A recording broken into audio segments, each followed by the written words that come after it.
ನಾನು ನಾಗಮಣಿ ಜೋಯಿಸ್.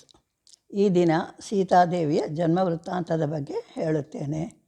ಸೀತಾದೇವಿ ಜನಕ ಮಹಾರಾಜನ ಸಾಕು ಮಗಳು. ಜನಕ ಮಹಾರಾಜರು ಯಾರು ಅಂದರೆ ರಾಜ ಋಷಿ, ಮಿಥಿಲಾ ಪಟ್ಟಣದ ರಾಜ ಆಗಿದ್ದರು. ಅವರು ರಾಜ್ಯನ ತುಂಬ ಸಂತೋಷವಾಗಿ ನೋಡ್ಕೊಳ್ತಾ ಇದ್ದರು. ಒಂದು ದಿನ ದೌಮ್ಯ ಮಹರ್ಷಿ ಅವರ ಆಶ್ರಮಕ್ಕೆ ಶಿಷ್ಯರ ಸಮೇತ ಬಂದರು. ಜನಕ ಮಹಾರಾಜಂಗೆ ಏನು ಹೇಳಿದ್ರು, ಜನಕ, ನೀಗೆ ತುಂಬ ಒಳ್ಳೆಯ ಆಗುವಂಥ ಒಳ್ಳೆ ಶುಭವಾದ ಏನೋ ನಡೆಯುವಂಥದ್ದು ನಾನು ಹೇಳಕ್ಕೆ ಸಾಧ್ಯ ಇಲ್ಲ, ಅಂಥದ್ದು ಯೋಗ ಬಂದಿದೆ. ನೀನು ಸದ್ಯದಲ್ಲೇ ಹೋಗಿ ಈಶ್ವರನ ಕುರಿತು ತಪಸ್ಸು ಮಾಡು ಭಕ್ತಿಯಿಂದ ಅಂತ ಹೇಳಿದ್ರು. ತಮ್ಮ ಆಜ್ಞೆ ಅಂಥೇಳಿ ಜನಕ ಹೋಗ್ಬಿಟ್ಟು ತಪಸ್ಸಕ್ಕೆ ಕೂತ. ತುಂಬ ಶ್ರದ್ಧಾ ಭಕ್ತಿಯಿಂದ ತಪಸ್ಸು ಮಾಡಿದ್ದೇನಾಯಿತು, ಈಶ್ವರ ಅವನಿಗೆ ಒಂದು ಧನಸ್ಸನ್ನು ಕೊಟ್ಟ. ಅದು ಆ ಧನಸ್ಸು ತುಂಬ ಬೆಲೆ ಬಾಳುವಂಥದ್ದು, ತುಂಬ ಶಕ್ತಿಯುತವಾದದ್ದು. ಜನಕನಿಗೆ ತುಂಬ ಸಂತೋಷ ಆಯಿತು. ಆ ಧನಸ್ಸನ್ನು ಸಾವಿರಾರು ಜನ ಎಳಿಸಿ ತಂದು ತನ್ನ ಅರಮನೆಯಲ್ಲಿ ಇಟ್ಟುಕೊಂಡ್ರೆ ಆಮೇಲೆ ಇಂದ್ರನ ಬಗ್ಗೆ ತಪಸ್ಸು ಮಾಡ್ದ. ಇಂದ್ರ ಅವನಿಗೆ ಚೂಡಾಮಣಿ ಅಂತ ಕೊಟ್ಟ. ಇಂದ್ರನಿಗೆ ಬ್ರಹ್ಮ ಚೂಡಾಮಣಿ ಕೊಟ್ಟಿದ್ದ. ಆ ಚೂಡಾಮಣಿನ ಇಂದ್ರ ಜನಕ ಮಹಾರಾಜನ ಕೊಟ್ಟ. ಆ ಚೂಡಾಮಣಿಯಲ್ಲಿ ಎಂಥ ವಿಶೇಷ ಶಕ್ತಿ ಇತ್ತು ಅಂದರೆ, ಯಾರು ಶತ್ರು ಬಂದರೂ ಅಲ್ಲೇ ಅವ್ರು ಸೋತೋಗೋರು, ಇಲ್ಲ ಭಸ್ಮ ಆಗೋಗೋರು, ಅಂಥ ಶಕ್ತಿ ಇತ್ತು. ಮುಂದಕ್ಕೆ ಹೋಗ್ಬೇಕಾದ್ರೆ ಅದೇ ರೋಡ್ ತೋರಿಸೋದು, ರಾತ್ರಿ ಹೊತ್ತಾದರೆ ಅದ್ರಲ್ಲಿ ದೀಪ ಬರೋದು. ಹೀಗೆ ಚೂಡಾಮಣಿ ಶಕ್ತಿನ ಹೇಳಕ್ಕೆ ಸಾಧ್ಯವೇ ಇಲ್ಲ, ಅಷ್ಟು ಚೆನ್ನಾಗಿತ್ತು. ಅವೆರಡನ್ನು ಚೂಡಾಮಣಿ ಇದನ್ನು ಜನಕ ಮಹಾರಾಜ ಸಂತೋಷವಾಗಿ ಇಟ್ಕೊಂಡು ಪೂಜೆ ಮಾಡ್ತಿದ್ದ. ಈ ಧನಸ್ಸು ಹೆಂಗೆ ಬಂತು ಅಂದರೆ, ಧನುನ ಯಕ್ಷ ಏನು ಮಾಡ್ದ, ನದಿ ಸ್ನಾನಕ್ಕೆ ಹೋಗ್ತಾ ಇದ್ದ. ಬ್ರಹ್ಮ ಆ ಕಡೆಯಿಂದ ಬಂದರೆ ಅವನ 4 ಮುಖ ನೋಡಿ ಜೋರಾಗಿ ನಗೋಕ್ಕೆ ಶುರು ಮಾಡಿಬಿಟ್ಟ. ಒಣಗಿದ ಮರದಲ್ಲೇ ಟಪ್ಟಪ ಶಬ್ದ ಹೆಂಗಾಗುತ್ತೋ ಆ ಥರ ನಕ್ಕಿದ್ದು ನೋಡಿ ಬ್ರಹ್ಮ ಕೋಪ ಬಂದು, ನೀನು ಮರ ಆಗೋಗು ಅಂತ ಶಾಪ ಕೊಟ್ಬಿಟ್ಟ. ಆವಾಗ ಧನು ತಪ್ಪಾಯಿತು, ನಾನು ಮಾಡಿದ್ದು ನಂಗೆ ಗೊತ್ತಾಗಲಿಲ್ಲ, ಕ್ಷಮಿಸಿ ಅಂತ ಕೇಳ್ದ. ಆವಾಗ ನನ್ನ ಶಾಪ ವಿಮೋಚನೆ ಯಾವಾಗ ಹೇಳಿ ಬ್ರಹ್ಮದೇವರೇ ಎಂದ. ಆವಾಗ ಈಶ್ವರ ನಿನ್ನನ್ನು ಧನಸ್ಸಾಗಿ ತಯಾರು ಮಾಡ್ತಾನೆ, ವಿಷ್ಣು ಅದನ್ನು ಉರಿತಾನೆ, ಅವತ್ತಿನ ದಿನ ನಿನಗೆ ಶಾಪ ವಿಮೋಚನೆ ಅಂತ ಹೇಳಿದ್ದ. ಅದಲ್ಲೇ ಧನಸ್ಸು ಮಾಡಿ ಈಶ್ವರ ಇವನು ಕೊಟ್ಟಿದ್ದು. ನಿತ್ಯ ಪೂಜೆ ಮಾಡ್ಕೊಂಡು ಚೆನ್ನಾಗಿ ಮಾಡ್ಕೊಂಡು ಹೋಗ್ತಾ ಇದ್ದ. ರಾವಣ ಲಂಕಾ ದ್ವೀಪನ ಆಳ್ತಾ ಇದ್ದ. ಅವನಿಗೂ ತುಂಬ ಅಹಂಕಾರ ಇತ್ತು, ನನ್ನ ಸರಿ ಸಮಾನ ಯಾರಿಲ್ಲ ಅಂತ. ಆದರೂ ಒಂದಿನ ಕೂತ್ಕೊಂಡು ಯೋಚನೆ ಮಾಡ್ದ, ಬ್ರಹ್ಮ ವಿಷ್ಣು ಮಹೇಶ್ವರ ಎಲ್ಲರನ್ನ ಕೇಳಬೇಕಾಗಿದೆ ಯಾವುದಕ್ಕೂ, ಅದರಿಂದ ನಾನೇ ಸ್ವತಃ ಲೋಕಕ್ಕೆ ದೊಡ್ಡವನಾಗಬೇಕು, ಅಂತಹ ಶಕ್ತಿ ಸಂಪಾದನೆ ಮಾಡಬೇಕು ಅಂತ ಯೋಚನೆ ಮಾಡ್ದ. ಅದಕ್ಕೆ ಏನು ಮಾಡೋದು ಅಂತ ಯೋಚನೆ ಮಾಡಿ, ಶಕ್ತಿ ಯಾರ ಹತ್ರ ಇದೆ ಅಂತ ಯೋಚನೆ ಮಾಡ್ದ. ಎಲ್ಲ ಋಷಿ ಮುನಿಗಳು ಅವ್ರ ತಪಶಕ್ತಿಯಲ್ಲಿ ಬೇಕಾಶಕ್ತಿ ಇಟ್ಟಿರ್ತಾರೆ, ತಪಸ್ಸು ಮಾಡಿ ಅವರ ಎಲ್ಲ ತಪಶಕ್ತಿನೂ ನಾನೇ ಇಸ್ಕೊಂಬಿಟ್ಟು ಮಾಡಿದ್ರೆ ಅವಾಗೇನಾಗುತ್ತೆ, ನಾನು ಲೋಕನ ನಾನೇ ಆಳೋ ಶಕ್ತಿ ಬರುತ್ತೆ ಅಂತ ಯೋಚನೆ ಮಾಡಿ ಬಂದು ಮಂಡೋದರಿಗೆ ಹೇಳ್ದ. ಮಂಡೋದರಿ ಯಾರು, ಮಾಯಾಸುರನ ಮಗಳು. ಮಾಯಾಸುರ ಯಾರ, ದೇವಶಿಲ್ಪಿ. ಯಾವ ದೇವತೆಗಳು ಯಾವ ಮನೆ ಭವನ ಏನು ಕಟ್ಟಬೇಕಾದ್ರೂ ಮಾಯಾಶಿಲ್ಪನ್ನೇ ಕರೀತಾಯಿದ್ರು. ಯಾಕೆಂದರೆ ಅವನು ಒಂದು ಸಲ ಮಾಯಾನಲ್ಲೇ ತಯಾರು ಮಾಡ್ತಾಯಿದ್ದ, ಬೇಡ ಅಂದರೆ ಮಾಯಾನು ಮಾಡ್ತಾಯಿದ್ದ. ಅವ್ರಿಗೆ ಹೇಗೆ ಬೇಕೋ ಹಾಗೆ ಮಾಡಿಕೊಡೋ ಶಕ್ತಿ ಇತ್ತು ಮಾಯಾಸುರ ಅಂತ. ಅವನು ರಾಜ್ಯದ ರಾಜ ಆಗಿದ್ದ. ಅವನಿಗೆ 3 ಗಂಡು ಮಕ್ಕಳು, ಹೆಂಡತಿ ಹೇಮ ಅಂತ. ಅವ್ರು ದೊಡ್ಡವರಾಗಿ ಪಕ್ಕದ ರಾಜ್ಯ ನಾವು ನೋಡ್ಕೋತೀವಿ ಅಂತ ಹೊರಟೋದ್ರು. ಮಾಯಾಸುರ ಏನು ಮಾಡೋದು, ಮಗಳು ನನ್ನ ಹತ್ರ ಇದ್ದಲ್ಲ, ಅದು ಏನು ಮಾಡಲಿ ಅಂದಾಗ ರಾವಣ ಕಾಣಿಸ್ದಾಗ ರಾವಣಂಗೆ ಕೊಟ್ಟು ವಿವಾಹ ಮಾಡಿಬಿಟ್ಟ ಅವಳನ್ನು. ಇವರಿಬ್ಬರು ಸಂಸಾರ ಮಾಡಿಕೊಂಡು ಲಂಕೆಗೆ ಕರ್ಕೊಂಬಂದಿದ್ದ ರಾವಣ. ಸ್ವಲ್ಪ ವರ್ಷಗಳಾದಮೇಲೆ ರಾವಣ ಹೇಳ್ದ, ನೋಡು, ನಾನೇ ಲೋಕಕ್ಕೆ ದೊಡ್ಡವನಾಗಬೇಕು ಅಂತಿದ್ದೀನಿ, ಎಲ್ಲ ಋಷಿಗಳ ಹತ್ರ ಇವಾಗ ಹೊರಟ್ಬಿಡ್ತೀನಿ, ನಾಳೆನೇ ಹೋಗಿ ಅವ್ರ ತಪಶಕ್ತಿಯೆಲ್ಲ ಸಂಪಾದನೆ ಮಾಡಿ ಬರ್ತೀನಿ, ಅವಾಗ ನಾನೇ ದೊಡ್ಡವನಾಗಿ ಹೋಗ್ತೀನಿ ಅಂತ ಹೇಳ್ದ. ಅವಾಗ ಮಂಡೋದರಿಗೆ ತುಂಬ ಹೆದರಿಕೆ ಆಯಿತು. ತನ್ನ ಕುಲದೇವತೆ ಆದ ಶಂಕರದೇವಿಗೆ, ಅಮ್ಮ ಇವನು ಯಾವ ಶಕ್ತಿ ಸಂಪಾದನೆ ಮಾಡ್ಕೊಂಬಂದರು, ಅವನಿಗೆ ದಕ್ತಗಿರಂತೆ ಮಾಡು ಅಂತ ಕೈ ಮುಗಿದು ಮನಸ್ಸಲ್ಲಿ ಅಂದ್ಕೊಂಡ್ಳು. ರಾವಣ ಅವಳು ಕೈ ಮುಗಿದು ನೋಡಿ, ಇವಳು ಎಷ್ಟು ಸಂತೋಷಪಟ್ಟಳು, ನಾನು ತುಂಬ ಶಕ್ತಿವಂತ ಆಗ್ತೀನಿ ಅನ್ನೋದು ನೋಡಿ ಅಂತ ಅವಳು ಮನಸ್ಸಲ್ಲಿ ಅಂದ್ಕೊಂಡ್ಬಿಟ್ಟು ಮಾರನೇ ದಿನ 2 ಬಂಗಾರದ ಚೊಂಬು ಮಾಡಿಸ್ಬಿಟ್ಟು ಮುಚ್ಚಲಾಗಿರೋವಂಥ ಚೊಂಬು ಮಾಡಿ ಒಂದ್ರ ಭರ್ತಿ ಜೇನುತುಪ್ಪ ತುಂಬ್ದ, ಇನ್ನೊಂದರಲ್ಲಿ ಒಂದು ಬಂಗಾರದ ಉದ್ಧರಣೆ ಮಾಡು, ಗಣಪತಿ ಸ್ಮರಣೆ, ಗಣಪತಿ ಪೂಜೆ ಏನು ಮಾಡದೆ ಸೀದಾ ಹೊರಟೋದ ಎಲ್ಲ ಋಷಿಗಳನ್ನು ಹೆದರ್ಸೋಕ್ಕೆ. ರಾವಣ ಮೊದಲು ಅಗಸ್ತ್ಯ ಋಷಿ ಹತ್ರ ಹೋಗೋಕ್ಕೆ ನೋಡಿದ್ರೆ ಸಾಧ್ಯ ಆಗಲಿಲ್ಲ. ಭಾರದ್ರ ಋಷಿಗಳ ಹತ್ರ ಹೋದ. ಅವ್ರ ಹತ್ರ ನಿಮ್ಮ ತಪಶಕ್ತಿಯೆಲ್ಲ ನಂಗೆ ಕೊಡಬೇಕು ಅಂತ ಒಳ್ಳೆ ಮಾತಲ್ಲೇ ಕೇಳ್ದ. ಅವ್ರಿಗೆ ಗೊತ್ತಾಗೋಯ್ತು ಭಾರದ್ವಾಜಂಗೆ, ಓಹೋ ಇವನು ನಾವು ಕೊಡದೇ ಇದ್ದರೆ ನಮ್ಮನ್ನೇನು ಬೇಕಾದ್ರೂ ಮಾಡ್ತಾನೆ ಅಂತು. ಹಾಗೇ ಆಗಲಪ್ಪ, ಕೊಡ್ತೀನಿ, ಅಲ್ಲಿ ಎದುರುಗಡೆ ಇರೋ ನದಿನಲ್ಲಿ ಸ್ನಾನ ಮಾಡ್ಕೊಂಬ ಅಂದ. ಅವನು ಸ್ನಾನಕ್ಕೆ ಹೋದಾಗ ತನ್ನ ಜ್ಞಾನಶಕ್ತಿನಲ್ಲಿ ಎಲ್ಲ ಋಷಿಗಳಿಗೂ ತಾನು ತಿಳಿಸ್ದ, ಇವನು ಬಂದು ತಮ್ಮ ತಪಶಕ್ತಿಯೆಲ್ಲ ಕೇಳ್ತಾ ಇದ್ದಾನೆ, ಕೊಡಲೇಬೇಕಾಗಿ ಬರುತ್ತೆ, ಕೊಡೋಣ. ಆದರೆ ಕೊನೆಯ ಮಂತ್ರನ ಅವನಿಗೆ ಗೊತ್ತಾಗದೇ ಇದ್ದಂತೆ ಈ ಜೇನುತುಪ್ಪದಲ್ಲಿ, ಅಮ್ಮ ನೀನೇ ಸೃಷ್ಟಿಯಾಗಿ ಇವನ ಅಂತ್ಯಕ್ಕೆ ಕಾರಣ ಆಗೋಗು ಅಂತ ಒಂದು ಮಂತ್ರನೂ ನಾವು ಹೇಳಿ ಅರ್ಘ್ಯ ಬಿಡೋಣ ಅಂತ ಎಲ್ಲ ಋಷಿಗಳು ಕಳಿಸ್ಕೊಟ್ಬಿಟ್ಟ ಸಂದೇಶನ. ರಾವಣ ಬಂದರೆ ಎಲ್ಲ ಮಂತ್ರ ಹೇಳಿ ಜೇನುತುಪ್ಪದಲ್ಲಿ ಪ್ರತಿಯೊಂದು ಒಂದೊಂದು ಹನಿನೂ ಹಾಕ್ಬಿಟ್ಟು ಅವನಿಗೆ ಶಕ್ತಿಯೆಲ್ಲ ಧಾರೆ ಎರೆದ್ಬಿಟ್ಟು ಕೊನೆಯ ಮಂತ್ರ ನೀನು ನಮಸ್ಕಾರ ಮಾಡು ಅಂತ ಹೇಳೋ ದೂರದಲ್ಲಿ ಆ ಮಂತ್ರ ಹೇಳಿ ಅರ್ಘ್ಯ ಬಿಟ್ಬಿಟ್ಟ. ಅಮ್ಮ ಜೇನುತುಪ್ಪದಲ್ಲೇ ನೀನು ಸೃಷ್ಟಿಯಾಗಿ ಇವನ ಅಂತ್ಯಕ್ಕೆ ಕಾರಣ ಆಗು. ಹೀಗೆ ಎಲ್ಲರೂ ಶಕ್ತಿನೂ ಸಂಪಾದನೆ ಮಾಡ್ದ. ಅದು ಭರ್ತಿ ಆಯಿತು. ಚಂಬಲ್ ತಂದ, ಬಂಗಾರ ಚಂಬಲ್ ತಂದು ಮಂಡೋದರಿಗೆ ಹೇಳ್ದ, ಏನಂತ, ಇದು ಭಕ್ತಿ ಅಷ್ಟು ಶಕ್ತಿ ಇದೆ, ಅದರಿಂದ ಇದು ಒಳ್ಳೆಯ ಮುಹೂರ್ತದಲ್ಲಿ ಹೋಮ ಮಾಡಿ ಇದನ್ನು ಕುಡಿತೀನಿ ಅಂತ ಹೇಳ್ದ. ಮಂಡೋದರಿಗೆ ಭಯ ಆಯಿತು, ಕೈ ನಡುಗ್ತಾ ಇತ್ತು. ಆ ಚಂಬನ್ನು ದೇವ್ರ ಹತ್ರ ಇಡು ಅಂತ ಇಡಿಸ್ಕೊಂಡ. ರಾವಣ ತಾಯಿ ಬಂದು, ರಾವಣ, ನಾನು 108 ದಿನ ಶಂಭುಲಿಂಗ ಪೂಜೆ ಮಾಡಬೇಕು ಅಂತ ಇದ್ದೀನಿ. ಇಲ್ಲಿ ಅರಮನೆ ಸದಾ ಗಲಾಟೆ ಆಗಿರುತ್ತೆ, ಅದಕ್ಕೆ ನದಿ ಆ ಕಡೆ ಶಂಭುಲಿಂಗ ದೇವಸ್ಥಾನದಲ್ಲಿ ಹೋಗಿ ಅಲ್ಲೇ ಉಳ್ಕೊಳ್ತೀನಿ, 108 ದಿನ ಪೂಜೆ ಮಾಡಿ ಆಮೇಲೆ ಬರ್ತೀನಿ ಅಂತ ಹೇಳಿದ್ಲು. ಆಗ ರಾವಣ ಹೇಳ್ದ, ಅಮ್ಮ, ನಾನೊಂದು ಯೋಚನೆ ಮಾಡಿದ್ದೀನಿ, ಕೈಲಾಸಕ್ಕೆ ಹೋಗಿ ಆತ್ಮಲಿಂಗ ತರಬೇಕು ಅಂತ ಯೋಚನೆ ಮಾಡಿದ್ದೀನಿ, ಆದ್ದರಿಂದ ಆತ್ಮಲಿಂಗನೇ ತಂದುಬಿಡ್ತೀನಿ, ಈಶ್ವರನೇ ಇಲ್ಲಿ ಬಂದುಬಿಡ್ತಾನೆ ಅಂತ ಹೇಳ್ದ. ಇಲ್ಲ, ಅಲ್ಲಿ ಯಾಕೆ ಹೋಗ್ತಿಂದ? ಇಲ್ಲಪ್ಪ, ನೀನು ಆತ್ಮಲಿಂಗ ತರೋ ತನಕ ಅಲ್ಲಿ ಪೂಜೆ ಮಾಡ್ತಿರ್ತೀನಿ, ಆಮೇಲೆ ಇಲ್ಲೇ ಮಾಡ್ತೀನಿ ಅಂತ ಹೇಳಿ ಅವಳು ಹೊರಟೋದ್ಲು. ಇವನು ಆತ್ಮಲಿಂಗ ತರ್ತೀನಿ ಅಂತ ಸೀದಾ ಹೇಳಿ ಗಣಪೇಶನ ಪೂಜೆ ಏನು ಮಾಡದೆ ಸೀದಾ ಹೊರಟೇ ಬಿಟ್ಟ ಕೈಲಾಸಕ್ಕೆ. ಹೊರಟೋದ್ರೆ ಏನಾಯಿತು, ಇಲ್ಲಿ ಮಂಡೋದರಿ ಸದಾ ಯೋಚನೆ ಮಾಡ್ತಾ ಕೂತ್ಕೊಂಡ್ಳು, ಈ ಜೇನುತುಪ್ಪ ಇವನು ಬಂದು ಕುಡಿದ್ರೆ ಏನಾಗುತ್ತೆ ನನ್ನ ಗತಿ, ದೇಶ ಪ್ರಪಂಚ ಏನಾಗುತ್ತೆ, ಹೀಗೆ ಯೋಚನೆ ಮಾಡ್ತಾಯಿದ್ಲು. ಯೋಚನೆ ಮಾಡ್ತಾಯಿದ್ರೆ ಏನಾಯಿತು, ಇಲ್ಲಿ ಜನಕ ಮಹಾರಾಜನ ಹತ್ರ ಪುನಃ ಯಜ್ಞವಲ್ಕ ಋಷಿ ಮತ್ತು ಶಿಷ್ಯಂದ್ರೆಲ್ಲ ಬಂದರು. ಯಜ್ಞವಲ್ಕ ಹೇಳ್ದ, ಜನಕ ನೋಡು, ದಶರಥ ಮಹಾರಾಜ ಸಂತಾನ ಪುತ್ರ ಕಾಮೇಷ್ಟಿ ಯಾಗ ಅಂತ ಮಾಡ್ದ, ಅವನಿಗೆ 4 ಜನ ಗಂಡ್ಮಕ್ಳಾದರು, ಆಗಲೇ 4-5 ವರ್ಷದ ಹುಡುಗರಾದರು, ನೀನು ಯಾವುದಕ್ಕೊಂದು ಯಾಗ ಮಾಡಬಾರ್ದು, ಪುತ್ರ ಕಾಮೇಷ್ಟಿ ಯಾವುದು ಅಂತ ಕೇಳ್ದ. ಹಾಗೆ ಆಗಲಿ ಋಷಿಗಳೇ, ನೀವು ಹೇಳಿದ ಮೇಲೆ ಖಂಡಿತ ಮಾಡ್ತೀನಿ ಅಂತ ಹೇಳಿ ಮಾಯಾಸುರನ ಕರೆಸ್ದ. ಮಾಯಾಸುರ, ಅದು ನಾನು ಸಂತಾನಕ್ಕಾಗಿ ಯಜ್ಞ ಮಾಡಬೇಕು ಅಂತಿದ್ದೀನಿ, ಮುಹೂರ್ತ ಇಟ್ಕೊಡು ಅಂದ. ನೀನೇ ಯಾಗ ಶಾಲೆನ ಸೃಷ್ಟಿ ಮಾಡು ಅಂತಲೂ ಹೇಳ್ದ. ಆಗ ಮಾಯಾ ಹೇಳ್ದ, ಮಾಮೂಲಿದಾದರೆ ಸೃಷ್ಟಿ ತಕ್ಷಣ ಮಾಡ್ತೀನಿ, ಆದರೆ ಸಂತಾನಕ್ಕೆ ಆಗಿ ಮಾಡ್ತಾ ಇರೋದ್ರಿಂದ 10 ದಿನ ನೀವೇ ಉಳಬೇಕಾಗಿ ಬರುತ್ತೆ, ಭೂಮಿನ ಉತ್ತು ಮಾಡಬೇಕಾಗಿ ಬರುತ್ತೆ, ಭೂಮಿನ ನೀವೇ ಉಳಿ 10 ದಿನ, ನೀವು ಅಂದರೆ ನಿಮ್ಮ ಜೊತೆ ಸಹಾಯಕರು ಎಲ್ಲರನ್ನೂ ವೇದ ಮಂತ್ರ ಹೇಳ್ಕೊಂಡು ಅದನ್ನು ಉತ್ತಬೇಕು, ಆವಾಗ ಶುರು ಮಾಡೋಣ ಅಂತ ತಾನೇ ಮುಹೂರ್ತ ಇಟ್ಟು ಭೂಮಿ ಪೂಜೆ ಮಾಡಿಸಿ ಉಳುಗೆ ಶುರು ಮಾಡಿಸ್ದ. ಇವನು ಜನಕ ಎಲ್ಲರ ಜೊತೆನೂ ಉಳುಗೆ ಶುರು ಮಾಡ್ದ. 3 ದಿನ ಒತ್ತಿದ್ದಾರೆ.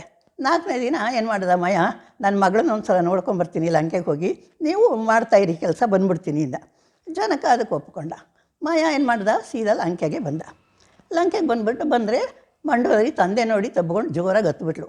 ಏನು ಇದೋ ಆ ಜೇನುತುಪ್ಪದ ಪೂರ್ವಕತೆ ಪೂರ್ತಿ ಹೇಳಿದ್ಲು, ಮುಂದೇನು ಗತಿ, ಅದಕ್ಕೆ ನಾನು ಯೋಚನೆ ಮಾಡ್ತಾಯಿದ್ದೀನಿ ಅಪ್ಪ ಅಂದ್ಲು.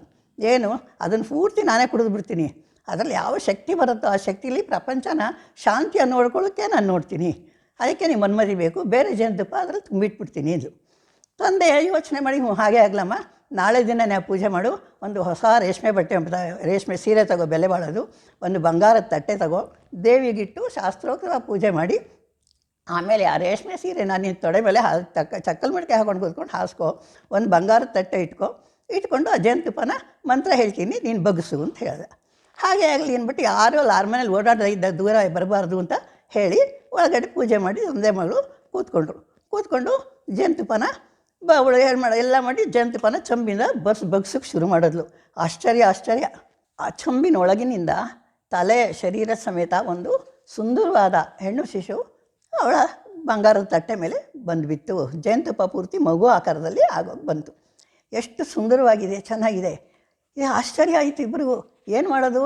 ಇವಾಗ ಮಂಡೋದರಿ ಕೇಳಿದ್ಲು, ಅಪ್ಪ ಇವಾಗ ರಾವಣ ಬಂದ್ಬಿಟ್ಟು ಮಗು ಯಾವುದು ಅಂತ ಕೇಳಿದ್ರೆ ಏನಂತ ಉತ್ತರ ಕೊಡಲಿ, ನಂಗೆ ತುಂಬ ಭಯ ಆಗ್ತಾಯಿದೆ ಅಂತ ಹೇಳಿದ್ಲು. ಯೋಚನೆ ಮಾಡಬೇಡ ಮಗಳೇ, ದೇವಿನೇ ಜೇನುತುಪ್ಪ ದೇವಿಯಾಗಿ ಬಂದಳು ಅಂದ್ರೆ ಖಂಡಿತ ಅವಳ ಶಕ್ತಿ ಮೇಲೆ ಬಂದಿದ್ದಾಳೆ, ಖಂಡಿತ ಹಾಗೇನೂ ಆಗಲ್ಲ, ನೀನು ಯೋಚನೆ ಮಾಡಬೇಡ. ಅಲ್ಲಿ ಜನಕ ಮಹಾರಾಜ ಭೂಮಿ ಹುತ್ತುತ್ತಾ ಇದ್ದಾನೆ, ಅಲ್ಲಿ ತೊಗೊಂಡೋಗಿ ಭೂಮಿ ಒಳಗೆ ಇಟ್ಬಿಡೋಣ ಮಗುನ, ಅದರಿಂದ ನಿನಗೇನು ಇರಬಾರಲ್ಲ. 9ನೇ ದಿನ ಕರೆಕ್ಟಾಗಿ ಹೋಗಿಡೋಣ. ಅಷ್ಟೊಳ್ಬಿಟ್ಟು ನೀನು ನಿನಗೆ ಒಬ್ಬಳು ಮಗಳು ಹುಟ್ಟಿದ್ರೆ ಏನೇನು ಕೊಡ್ತಾ ಇದ್ಯೋ ಪ್ರತಿಯೊಂದು ಅದರಲ್ಲಿ ಒಡವೆ ವಸ್ತು ಎಲ್ಲವನ್ನೂ ಇಟ್ಟು, ನೀನು ಸೀರೆನೂ ಇಡು, ಒಂದು ದೊಡ್ಡ ಬಂಗಾರದ ತೊಟ್ಲು ಮಾಡಿಸು, ಆ ತೊಟ್ಲನ್ನು ತೊಗೊಂಡೋಗಿ ಅಲ್ಲಿಟ್ಟು ಹೂತು ಮಾಡೋಣ, ನಾನೆಲ್ಲ ನೋಡ್ಕೋತೀನಿ ಇನ್ನು. ಆಮೇಲೆ ಭೂಮಿ ದೇವಿಗೆ ನೀನೇ ಒಪ್ಸು, ಅದು ನಿನ್ನ ತಾಯಿ ಒಪ್ಪಿಸ್ತಾ ಇದ್ದೀನಿ ಮಗುನ, ನಿನ್ನ ಗರ್ಭಕ್ಕೆ ನೀನೇ ನೋಡ್ಕೊ ಅಂತ ಹೇಳಿ ಮಗುನ ಅಲ್ಲಿ ಮಲಗಿಸಿ ನೀವು ಹೊರಟೋಗು ಅಂತ ಹೇಳಿದ್ರು. 9ನೇ ದಿನ ಕರೆಕ್ಟಾಗಿ ಬೆಳಗ್ಗೆ ತಂದೆ ಮಗುನೂ ಕರ್ಕೊಂಡು ಬಂದ್ಬಿಟ್ಟು ಏನು ಮಾಡಿದ್ರು, ಅಲ್ಲಿ ಇವನು ಮಾಯಾಸುರ ಇಬ್ಬರು ಹುಡುಗರನ್ನ ತನ್ನ ಕೆಲಸಕ್ಕೆ ಯಾವಾಗಲೂ ಇಟ್ಕೊಂಡಿದ್ದ, ಮಾತು ಬರದೇ ಇದ್ದವ್ರನ್ನ. ಅವ್ರ ಹತ್ರ ನಮ್ಮ ಜನಕ ಎಷ್ಟು ಉತ್ತಿದಾನೋ ಮುಂದಕ್ಕೆ ತಾನು ಆಳ ತೋಡಿಸ್ಬಿಟ್ಟು ಆ ತೊಟ್ಲನ್ನ ಇಳಿಸ್ಬಿಟ್ಟು ಆ ರೇಷ್ಮೆ ಸೀರೆ ಹಾಕಿಸ್ಬಿಟ್ಟು ಬಂಗಾರ ಸುತ್ತಲೂ ಹಾಕಿಸ್ಬಿಟ್ಟು ಇಲ್ಲಿ ಮಗುನ ಮಲಗಿಸಿ ನೀನು ಹೋಗು ಅಂತ ಮಂಡೋದರಿ ಹೇಳ್ದ. ಮಂಡೋದರಿ ಕಣ್ಣಲ್ಲಿ ನೀರು ಹಾಕ್ಕೊಂಡು ನನ್ನಷ್ಟು ಪಾಪಿ ಯಾರಿಲ್ಲ, ನಂಗೆ ಸಾಕೋ ಶಕ್ತಿ ಇದೆ, ಆದರೂ ಈ ಮಗುನ ಇಟ್ಕೊಳ್ಳೋಕ್ಕೆ ಯೋಗ್ಯತೆ ಇಲ್ಲ, ಎಂಥ ಸ್ಥಿತಿ ನನ್ನ ಸಿಕ್ಕಾಕೊಂಡಿದ್ದೀನಿ, ನನ್ನಂಥ ಕಷ್ಟ ಯಾರಿಗೂ ಬರಬಾರ್ದು ಅಂತ ಕಣ್ಣಲ್ಲಿ ನೀರು ಹಾಕ್ಕೊಂಡು ಭೂಮಿದೇವಿ ನಿಂಗೆ ಒಪ್ಪಿಸ್ತಾ ಇದ್ದೀನಿ ಅಂತ ಹೇಳಿ ಹತ್ಕೊಂಡು ಹೊರಟೋದು. ಆಮೇಲೆ ಮಾಯಾಸುರ ಏನು ಮಾಡ್ದ, ಭೂಮಿದೇವಿನ ಕೇಳ್ದ, ಅಮ್ಮ ಇದು ನನಗೆ ಮಾಯಾ ಮಂತ್ರ ಗೊತ್ತಿದೆ, ಈ ಮಗುನ ನಿನಗೆ ಒಪ್ಪಿಸ್ತಾ ಇದ್ದೀನಿ, ಈ ಮುಚ್ಚಲಲ್ಲಿ ಬಾಗಿಲು ತೆಗೆದು ಯಾರು ನೋಡ್ತಾರೋ ಆವಾಗ ತಕ್ಷಣವೇ ಕಣ್ಣು ದೃಷ್ಟಿ ಬಿದ್ದ ತಕ್ಷಣ ಅಲ್ಲಿ ಮಗು ಇಡು, ಅಲ್ಲಿ ತನಕನೂ ಯಾರಿಗೂ ಕಾಣಬಾರ್ದು, ಮುಚ್ಚುತ್ತಾ ಇದ್ದೀನಿ ಭೂದೇವಿಗೆ ಹೇಳಿ ಮುಚ್ಚಿ ಮಾಯಾ ಮಂತ್ರದ್ದು ಹೇಳಿಬಿಟ್ಟ. ಮಾಯಾಸುರ ಅದಾನೆ ಅವನು ಮಂತ್ರ ಗೊತ್ತಿತ್ತು, ಚೆನ್ನಾಗಿ ಮಣ್ಣು ಮುಚ್ಚಿಬಿಟ್ಟು ಮೇಲೆ ಚಿಕ್ಕ ಚಿಕ್ಕ ಗಿಡಗಳು ಇಳಿಸ್ಬಿಟ್ಟ ಅಮ್ಮು ಹುಡುಗರ ಹತ್ರ ಅನುಮಾನ ಬರದೇ ಇದ್ದಾಗ. ಮಾರನೇ 9ನೇ ದಿನ ಜನಕ ಮಂತ್ರ ಎಲ್ಲ ಹೇಳ್ಕೊಂಡು ನೇಗಿಲು ಒಳಗೆ ಬಂದರು. ಎಷ್ಟು ಸ್ವಲ್ಪ ಹೊತ್ತು ಮುಂದಕ್ಕೆ ಉತ್ತಕ್ಕೆ ಏನು ಮಾಡಿದ್ರು ಅದು ಮುಂದಕ್ಕೆ ಹೋಗ್ತಾ ಇಲ್ಲ, ಏನು ಮಾಡೋದು ಎಲ್ಲರೂ ಅಂದರು, ಏನೋ ಗಟ್ಟಿಯಾಗಿ ಸಿಕ್ಕಾಕೊಂಬಿಟ್ಟೆ ನೋಡಿ ಅಂದರು. ಅವಾಗ ಏನು ಮಾಡಿದ್ರು, ಅದನ್ನು ಮಣ್ಣನ್ನೆಲ್ಲ ತೆಗೀರಿ ಅಂತ ಹೇಳಿ ಮಣ್ಣನ್ನೆಲ್ಲ ತೆಗೆದ್ರು. ಮಣ್ಣೆಲ್ಲ ಕ್ಲೀನಾಗಿ ತೆಗೆಸಿದ್ರು. ಮಣ್ಣೆಲ್ಲ ತೆಗೆಸ್ಬಿಟ್ಟು ನೋಡಿದ್ರು ಒಂದು ಪೆಟ್ಟಿಗೆ ಮುಚ್ಚಿಲ್ಲ, ಆ ನೇಗಿಲಿಗೆ ಸಿಕ್ಕಾಕೊಂಡು, ನೇಗಿಲಿನಲ್ಲಿ ಸಿತ ಅಂತಾರೆ, ನೇಗಿಲಿನ ಕೊನೆ ಭಾಗಕ್ಕೆ ಆ ಸಿತಾಗೆ ಸಿಕ್ಕಾಕೊಂಡಿತ್ತು. ಆ ಸಿತಾಗೆ ಆ ಮುಚ್ಚಿಲ ಸಿಕ್ಕಾಕೊಂಡಿದ್ದನ್ನು ಮೇಲೆ ತೆಗೆದ್ರೆ ಆಶ್ಚರ್ಯ, ಸುಂದರವಾದ ಒಂದು ಮಗು ಅದ್ರಲ್ಲಿ ಮಲಗಿದೆ, ಹೆಣ್ಣು ಮಗು ಶ್ರೀರತ್ನ ಮಲಗಿದೆ. ಜನಕ ಮಹಾರಾಜಂಗೆ ತುಂಬ ಖುಷಿಯಾಗೋಯಿತು. ಆಹಾ, ಭೂಮಿದೇವಿನ ಹಂಗೊಂದು ಮಗುನ ಕೊಡ್ತಾ ಇದ್ದಾಳೆ ಪ್ರಸಾದವಾಗಿ ಅಂತ ಚಪ್ಪಾಳೆ ತಟ್ಟು ಕುಣಿದ್ಬಿಟ್ಟು ಇದನ್ನು 9ನೇ ದಿನಕ್ಕೆ ಏನಂತಾರೆ, ಸಿದ್ಧಿದಾತ್ರಿ ಅಂತಾರೆ. ನಂಗೆ ಸಿದ್ಧಿಯಾಗೋಕ್ಕೋಸ್ಕರನೇ ಇವಳು ಬಂದಿದ್ದಾಳೆ ಅಂತ ಮಗುನ ಸಂತೋಷವಾಗ ತನ್ನ ಇಲ್ಲಿ ಎತ್ತುಕೊಂಡ. ತುಂಬ ಸಂತೋಷವಾಗಿ ಮಂತ್ರಿನ ಕರೆದು ಹೇಳ್ದ. ಏನಂತ ಹೇಳ್ದ, ನೋಡಿ ಇಲ್ಲಿಂದ ಸೀದಾ ಮಗುನ ಹೀಗೆ ಕರ್ಕೊಂಡು ಹೋಗಬಾರ್ದು, ಏನು ಅಂದರೆ ಅರಮನೆಗೆ ಚೆನ್ನಾಗಿ ಅಲಂಕಾರ ಮಾಡಿಸಿ, ಅರಮನೆಯಿಂದ ಇಲ್ಲಿ ತನಕನೂ ರಾಜಭೋಗದಲ್ಲಿ ಹೇಗೆ ವೈಭಾಗದಲ್ಲಿ ಹೋಗುತ್ತೋ ಆ ಥರ ಎಲ್ಲ ಮಂತ್ರ, ಡೋಲು, ವಾಲ್ಗ, ನಾಟ್ಯ, ನೃತ್ಯ, ವೇದ ಎಲ್ಲ ಇರಬೇಕು, ಪ್ರತಿಯೊಂದು ಇರಬೇಕು, ಇದರಲ್ಲಿರಬೇಕು. ಹಾಗೆ ಇಲ್ಲಿ ಊರಲ್ಲಿ ಎಲ್ಲರಿಗೂ ಇವತ್ತಿನ ದಿನ ಊಟ ಬೇಡಿಸಿ, ಬಾಗಿಲಲ್ಲಿ ಸುಮಂಗಲಿಯರು ಆರತಿ ತುಂಬ ಇಟ್ಕೊಂಡಿರಲಿ ಪೂಜೆ ಮಾಡೋಕ್ಕೆ. ನಾವು ಹೋಗ್ಬೇಕಾದ್ರೆ ನನ್ನ ಹೆಂಡತಿ ರತ್ನಮಾಲಾನು ಕರೆಸಿ, ರಥದ ಬಂಗಾರದ ರಥ ಅಂತ ಕರೆಸಿ, ಬಂಗಾರದ ರಥದಲ್ಲಿ ಅವಳು ನಾನು ಕೂತ್ಕೊಂಡು ಅದರಲ್ಲಿ ಹೋಗ್ತೀವಿ, ವೈಭೋಗದಲ್ಲಿ ಕರ್ಕೊಂಡು ಹೋಗಬೇಕು ನನ್ನನ್ನು ಅಂತ ಹೇಳ್ದ. ಮತ್ತು ಭೂಮಿದೇವಿ ಅದೋ ತಾಯಿ, ನೀನು ನನಗೆ ಈ ಮಗುನ ನಂಗೆ ಕೊಟ್ಟಿರೋದ್ರಿಂದ ನೀನು ನಂಗೆ ಒಳ್ಳೆ ಫಲ ಕೊಟ್ಟಿದ್ದೀನಿ, ನಾನು ನಿನಗೆ ಫಲದ ಮರನ ಇಲ್ಲಿ ನೆಡ್ತೀನಿ ಅಂತ ಹೇಳಿ ತೆಂಗಿನಕಾಯಿ ಮರನ ಆ ಮಗು ಸಿಕ್ಕಿದ ಜಾಗದಲ್ಲಿ ತಾನೇ ನೆಟ್ಟು ಅದನ್ನು ನೀರು ಹಾಕಿ ಕೈ ಮುಗಿದು ತುಂಬ ಸಂತೋಷವಾಗಿ ಹೋದ. ಎಷ್ಟೋ ವೈಭವವಾಗಿ ಅರಮನೆ ತನಕ ಹೋದ. ಅಲ್ಲಿ ಅರಮನೆ ಮಾಡಿ ಮಗುವನ್ನು ಕರ್ಕೊಂಡು ಹೋಗಿ ದೇವ್ರ ಹತ್ರ ಮಲಗಿಸ್ದ. ಈ ಮಗು ಬಂದು ಸಂತೋಷಕ್ಕೆ ಏನಾಯಿತು, ಅವನ ತಮ್ಮಂದ್ರು ಇಬ್ಬರಿಗೂ 3 ಜನಕ್ಕೂ 3 ಕನ್ಯಾರತ್ನಗಳು ಜನ್ಮ ಆಯಿತು. ಪಕ್ಕದಲ್ಲಿ ಸುಧನ್ವ ಅನ್ನೋ ರಾಜ ಇದ್ದ. ಅವನು ಭೂಮಿದೇವಿನ ನನಗೊಂದು ಮಗು ಕೊಡು ಅಂತ ಎಷ್ಟೋ ವರ್ಷದಿಂದ ಪೂಜೆ ಮಾಡ್ತಿದ್ದ. ಜನಕನಿಗೆ ಈ ಮಗು ಭೂಮಿನಲ್ಲಿ ಸಿಕ್ತು ಅಂತ ಗೊತ್ತಾಯಿತು. ಬಂದು ಜನಕನ ಹತ್ರ ಕೇಳ್ದ, ಆ ಮಗು ನಂಗೆ ಕೊಟ್ಬಿಡು, ನಾನು ಪೂಜೆ ಮಾಡ್ತಾಯಿದ್ದೆ, ನಂಗೆ ಸಿಗಬೇಕಾಗಿತ್ತು, ನಿಂಗೆ ಸಿಕ್ಕಿದೆ ಅಂದ. ಜನಕ ನಾನು ಕೊಡಲ್ಲ, ನನಗೆ ಸಿಕ್ಕಿರೋದು ಅಂತ ಹೇಳ್ದ. ಹಾಗಾದ್ರೆ ಯುದ್ಧ ಮಾಡ್ತೀನಿ ನಿನ್ನ ಹತ್ರ ಅಂದ. ಮಾಡು ಯುದ್ಧ ಅಂತ ಹೇಳಿಬಿಟ್ಟು ಏನು ಮಾಡೋದು, ಜನಕ ಒಳಗಡೆ ಹೋಗಿ ಚೂಡಾಮಣಿನ ತನ್ನ ಕುತ್ತಿಗೆ ಹಾಕೊಂಬಂದ ತಕ್ಷಣ ಇವನ ಮನಸ್ಸು ಚೇಂಜ್ ಆಗೋಯ್ತು. ಇಲ್ಲ ನಾವು ಯುದ್ಧ ಮಾಡಲ್ಲ, ನಾನು ಅವಾಗ ಬಂದು ಈ ಮಗುವನ್ನ ದೂರದಿಂದ ನೋಡಿ ನಮಸ್ಕಾರ ಮಾಡ್ಕೊಂಡು ಹೋಗ್ತೀನಿ ಅಂತ ಹೇಳಿಬಿಟ್ಟು ಹೊರಟೋದ್ರೆ ಮಗುಗೆ ಒಂದು ಒಳ್ಳೆಯ ಶುಭ ಮುಹೂರ್ತದಲ್ಲಿ ನಾಮಕರಣ ಇಟ್ಟರು. ಋಷಿಗಳು ಮುನಿಗಳು ಎಲ್ಲರನ್ನೂ ಕರೆದು ಇಟ್ಕೊಂಡ್ರು. ಜನಕ ಹೇಳ್ದ, ನನ್ನ ಹೆಸರು ಮೊದಲನೇ ಹೆಸರು ಇಡಿ ಅಂತ. ಅದಕ್ಕೆ ಅವಳಿಗೆ ಮೊದಲನೇ ಹೆಸರು ಯಾವುದು, ಜಾನಕಿ ಮೊದಲನೇ ಹೆಸರು. 2ನೇ ಹೆಸರು ಇದರ ನೈಗ್ಲಿಗೆ ಸಿಕ್ಕಾಕೊಂಡಿದ್ದರಿಂದ ಸೀತಾ ಅಂತ. 3ನೇ ಹೆಸರು ವೈದೇಹಿ ಅಂತ ಹೆಸರಿಟ್ಟರು. ಅವನು ವೈದೇಹ ಅಂತ, ಇವಳು ವೈದೇಹಿ ಅಂತ. ಅಂದರೆ ದೇಹದಲ್ಲಿ ಸೃಷ್ಟಿಯಾದವಳಲ್ಲ ಅಂತ ವೈದೇಹಿನ ಹೆಸರು. ತುಂಬ ಅದ್ಧೂರಿಯಾಗಿ ತುಂಬ ಸಂತೋಷವಾಗಿ ಮಗಳನ್ನ ಸಾಕ್ತಾ ಇದ್ದ. ಮಿಥಿಲಾ ಪಟ್ಟಣ ತುಂಬ ಸ್ವರ್ಗದಂತೆ ಇತ್ತು. ಇಲ್ಲೇನಾಗೋಗಿದೆ, ರಾವಣ ವಾಪಸ್ ಬಂದ್ಬಿಟ್ಟು ಕೈಲಾಸದಿಂದ ಬಂದಾಗ ಮಂಡೋದರಿ ಎಲ್ಲಿ ಲಿಂಗ ಅಂತ ಕೇಳಿದ್ರು, ಆತ್ಮಲಿಂಗ. ಎಂಥ ಅನ್ಯಾಯ ಆಗೋಯ್ತು ನನಗೆ ಅಂದ. ಏನು, ನಾ ಆತ್ಮಲಿಂಗ ಎಲ್ಲ ತಂದೆ, ಒಬ್ಬ ಹುಡುಗ ಬಂದು ಸ್ವಲ್ಪ ಸಂಧ್ಯಾವಂದ್ಯ ಮಾಡ್ಕೊಂಬರ್ತೀನಿ, ಇಲ್ಲಿ ಇರುವಂಥ ಒಂದು ಕೈ ಕೊಟ್ಟರೆ ನಾ ಬರೋದು ಒಂದು ಗಳಿಗೆ ಲೇಟಾದರೆ ಭೂಮಿ ಮೇಲೆ ಇಟ್ಟು ಹೊರಟೋದ, ಏನು ಮಾಡಿದ್ರು ಅದನ್ನು ತೆಗಿಯೋಕ್ಕಾಗಲಿಲ್ಲ, ನನ್ನ ಶಕ್ತಿಯೆಲ್ಲ ಉಪಯೋಗಿಸ್ದೆ ಏನೂ ಆಗಲಿಲ್ಲ ಅಂತ ಎಷ್ಟು ಕೋಪದಿಂದ. ಒಂದು ಕೈಲಾಸದ ಲಿಂಗ ತೆಗೆಯೋಷ್ಟು ಶಕ್ತಿ ಆಗಲಿಲ್ಲ ಅಂದರೆ ಈ ಋಷಿ ಮುನಿಗಳು ಕೊಟ್ಟಿರೋ ಇದು ತಪಸ್ಸಿನ ಶಕ್ತಿ ಅಂತ ಜಂತುಪ ಕೆಲಸ ಮಾಡಿಬಿಡುತ್ತಾ, ನನಗೆ ಇದು ಬೇಡ ಅಂತ ಆ ಜಂತುಪದ ಪಾತ್ರೆ ತಂದು ಸೈನಿಕರನ್ನು ಕರೆದು ಇದು ನದಿಗೆ ಹಾಕ್ಬಿಡಿ ಅಂತ ಕೊಟ್ಬಿಟ್ಟ. ಮಂಡೋದರಿ ತುಂಬ ಖುಷಿ ಆಯಿತು, ಗೆದ್ದೆಪ್ಪ ನಾನು ತಂದ್ಕೊಂಡು ತುಂಬ ಸಂತೋಷ ಪಟ್ಬಿಟ್ಲು. ಮುಂದೆ ಇವಳನ್ನು ಮಾತ್ರ ಸೀತಾದೇವಿಗೆ ಗೋತ್ರ ಹೇಳಬೇಕು, ಪೂಜೆ ಮಾಡಬೇಕು ಸೀತಾದೇವಿಗೆ. ಆವಾಗ ಗೋತ್ರ ಹೇಳಿದ್ರು ಅಂತ ಋಷಿ ಮುನಿಗಳು ಕೇಳಿದ್ರು. ನೀವೇ ಹೇಳಿ ಜನಕ ಹೇಳ್ದ. ಅದಕ್ಕೆ ಅವಳ ಗೋತ್ರ ಏನು ಹೇಳಿದ್ರು, ಭೂಗರ್ಭ ಜಾತ ಭುವನೈಕ ಮಾತಾ ಅಂತ. ಭೂಮಿನಲ್ಲಿ ಹುಟ್ಟಿದವಳೆ ಅವಳು, ಅದರಿಂದ ಭೂಗರ್ಭ ಜಾತ. ಭುವನೈಕ ಮಾತಾ ಅಂದರೆ ಪ್ರಪಂಚಕ್ಕೆ ಮುಂದೆ ಅವಳೇ ತಾಯಿ ಆದಿಶಕ್ತಿ ರೂಪದಲ್ಲಿ ಬಂದಿದ್ದಾಳೆ ಅಂತ ತಿಳಿಸಿದ್ರು. ಸೀತಾದೇವಿಗೆ ಮಂಡೋದರಿ ತಾಯಿ ಸಮಾನ ಅಂತ ಹೇಳ್ತಾರೆ, ರಾವಣನ ತಂದೆ ಸಮಾನ ಅಂತ ಹೇಳ್ತಾರೆ. ಕಾರಣ ಏನು ಅಂದರೆ, ಇವನು ಅಷ್ಟು ಜೇನುತುಪ್ಪ ಶಕ್ತಿ ಎಲ್ಲ ತಂದವನು ರಾವಣ. ಆ ಜೀವ ಕಾಳೆ ಅದರಲ್ಲಿತ್ತು. ಮಂಡೋದರಿ ತೊಡೆ ಮೇಲೆ ಜೀವ ಬಂದಿದ್ದರಿಂದ ಅವಳ ತಾಯಿ, ಅವನು ಎಲ್ಲ ಶಕ್ತಿ ಎಲ್ಲನೂ ತಂದಿದ್ದವನು ರಾವಣ. ಅದರಿಂದ ರಾವಣ ತಂದೆ ಸಮಾನ, ಇವಳ ತಾಯಿ ಸಮಾನ. ಈ ಕಥೆ ನಿಮಗೆ ಇಷ್ಟವಾದ ಪಕ್ಷದಲ್ಲಿ ಬೆಲ್ ಐಕಾನನ್ನು ಒತ್ತಿ ಮತ್ತು ಚಾನೆಲನ್ನು ಸಬ್ಸ್ಕ್ರೈಬ್ ಮಾಡಿ.